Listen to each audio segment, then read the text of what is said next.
Welcome to The Art of Being Unstoppable, the podcast where women from every walk of life come together to break barriers, embrace their power, and live life on their own terms. I'm your host, Vicki McDougall, and each week we explore inspiring stories, actionable strategies, and empowering conversations to help you step into your confidence, amplify your voice, and create a life without limits. No matter where you are on your journey, this is your space to grow, thrive, and become unstoppable. Standing with yourself in joy is easy. Standing with yourself in a shitstorm, that's where most women disappear. I didn't disappear, but I almost abandoned myself. And if you've ever looked in the mirror during the hardest season of your life and thought, I don't even recognize her anymore, you're not alone. This episode is for you. Welcome back to The Art of Being Unstoppable.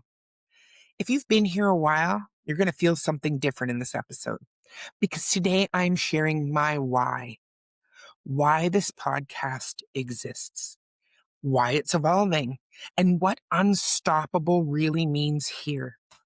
I've recorded over 50 episodes and I have many more coming, but something shifted inside me recently. And when you shift, the way you lead shifts too. So in this episode is a bridge between the old and the new. Let's start here. Unstoppable is not a hustle. It's not pushing harder. It's not pretending you're fine. Unstoppable is alignment. It's trusting yourself. It's getting quiet enough to hear your own truth. It's remembering who you are underneath the fear and the grief and the expectations and all of the roles that you have to do. Some people call that God. Some call it the higher self. Some call it divine intelligence. Some even call it nervous system regulation. But I say, whatever language you use, yes, the power you are looking for is already inside of you. You just need to come home to it. I was the woman that everyone counted on. I had 4 kids. I had a business. I worked long hours. I always had a full house. People would say to me, I don't even know how you do this. And I wore that like a badge of honor. But being the strong one did something to me. It got me sick. I survived stage 3 colon cancer. My son went through addiction and rehab. My daughters had 3 babies within 24 hours of each other. And then in 2021, I lost both of my parents. I'm an only child. I lost them within 58 days of each other. My dad died alone in the hospital during COVID. My mom had a brain bleed and she never woke up again. And suddenly I was grieving. I was responsible for everything. Everything. The estate, the family home, the memories, the business, everything. 50 years of belongings, a house full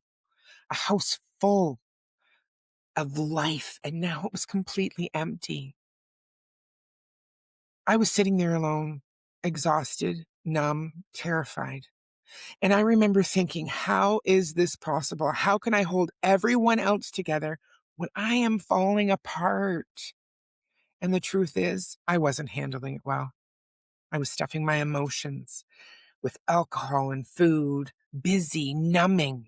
I told myself I had to be strong. I told myself I had to make my dad proud. I said if I dropped the ball, no one else would be here to pick up the pieces. But was that really true?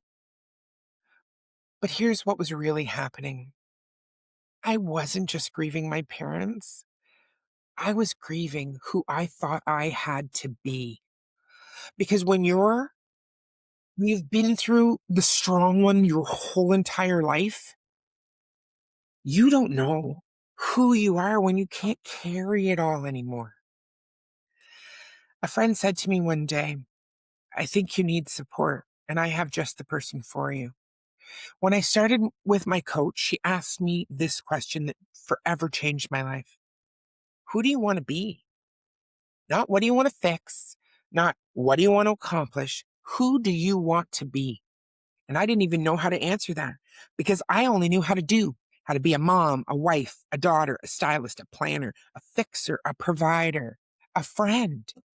I didn't know how to just be, but I knew something had to change. And the first thing I learned was this: before growth, there must be safety. I had to feel safe enough to stop performing strength.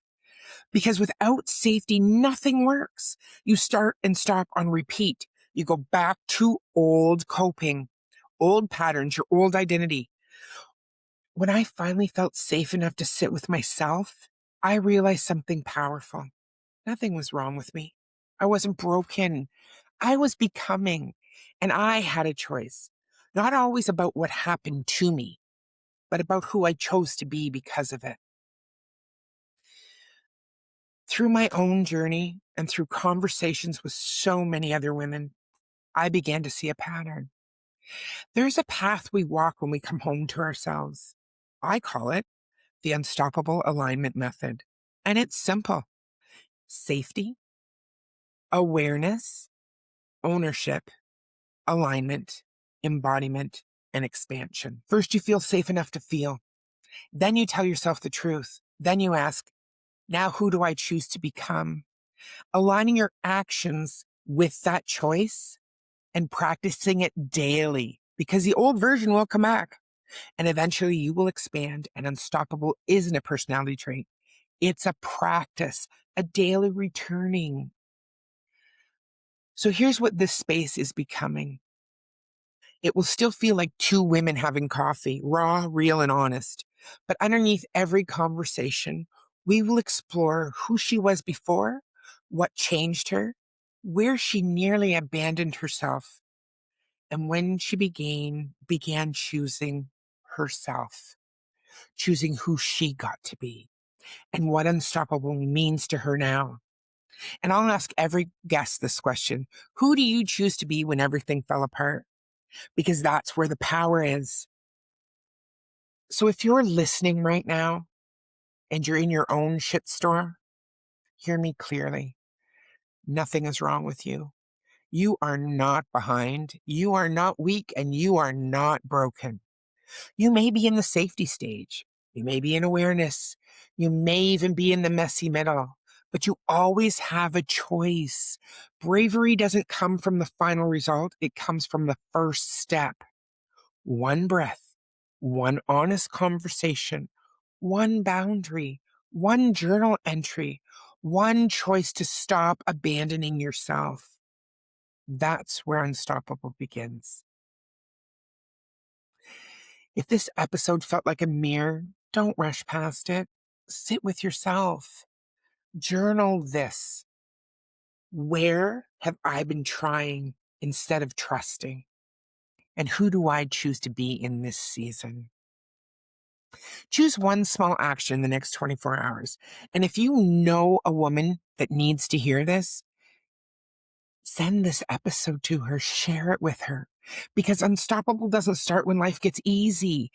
It starts when you choose to come home to yourself. And that's why this podcast exists. If you see yourself in this episode, share it. I can't wait to hear from you and see you on the next episode of The Art of Being Unstoppable. Have a beautiful day, everyone. Thank you for joining me on this episode of The Art of Being Unstoppable. Remember, your story matters, your voice matters, and your power is limitless.